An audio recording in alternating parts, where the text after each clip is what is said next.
the thorn crown of the king. So Pilate took Jesus and had him whipped. The soldiers, having braided a crown from thorns, set it on his head, threw a purple robe over him, and approached him with, "Hail, King of the Jews!" Then they greeted him with slaps in the face. Pilate went back out again and said to them, "I present him to you, but I want you to know that I do not find him guilty of any crime." Just then Jesus came out wearing the thorn crown and purple robe. Pilate announced, "Here he is, the man." When the high priests and police saw him, they shouted in a frenzy, "Crucify! Crucify!" Pilate told them, "You take him. You crucify him. I find nothing wrong with him." The Jews answered, "We have a law, and by that law he must die because he claimed to be the Son of God." When Pilate heard this, he became even more scared. He went back into the palace and said to Jesus, "Where did you come from?" Jesus gave no answer. Pilate said, "You won't talk? Don't you know that I have the authority to pardon you, and the authority to crucify you?" Jesus said, "You haven't a shred of authority over me except what has been given you from heaven. That's why the one who betrayed me to you has committed a far greater fault." At this, Pilate tried his best to pardon him, but the Jews shouted him down, "If you pardon this man, you're no friend of Caesar's. Anyone setting himself up as king defies Caesar." When Pilate heard those words, he led Jesus outside. He sat down at the judgment seat in the area designated Stone Court, in Hebrew, Gabbatha. It was the preparation day for Passover. The hour was noon. Pilate said to the Jews, "Here is your king." They shouted back, "Kill him! Kill him! Crucify him!" Pilate said, "I am to crucify your king?" The high priests answered, "We have no king except Caesar." Pilate caved into their demand. He turned him over to be crucified. The crucifixion. They took Jesus away.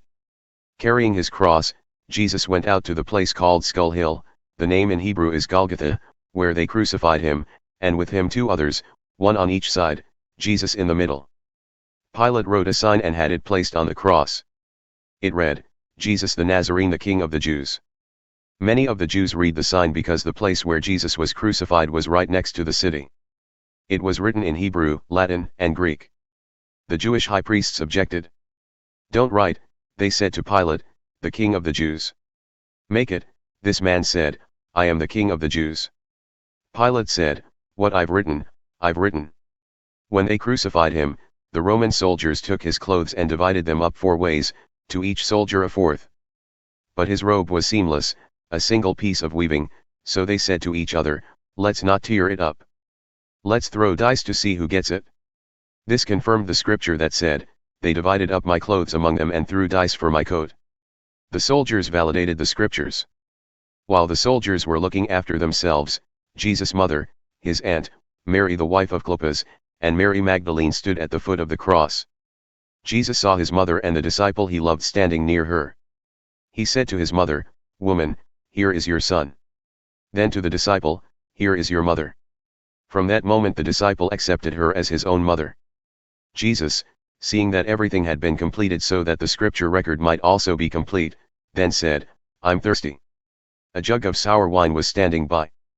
Someone put a sponge soaked with the wine on a javelin and lifted it to his mouth. After he took the wine, Jesus said, "It's done. Complete." Bowing his head, he offered up his spirit. Then the Jews, since it was the day of Sabbath preparation, and so the bodies wouldn't stay on the crosses over the Sabbath, it was a high holy day that year, petitioned Pilate that their legs be broken to speed death, and the bodies taken down. So the soldiers came and broke the legs of the first man crucified with Jesus, and then the other. When they got to Jesus, they saw that he was already dead, so they didn't break his legs. One of the soldiers stabbed him in the side with his spear. Blood and water gushed out. The eyewitness to these things has presented an accurate report. He saw it himself and is telling the truth so that you, also, will believe.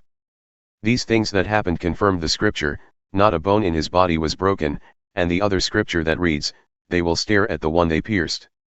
After all this, Joseph of Arimathea, he was a disciple of Jesus, but secretly. Because he was intimidated by the Jews, petitioned Pilate to take the body of Jesus. Pilate gave permission. So Joseph came and took the body.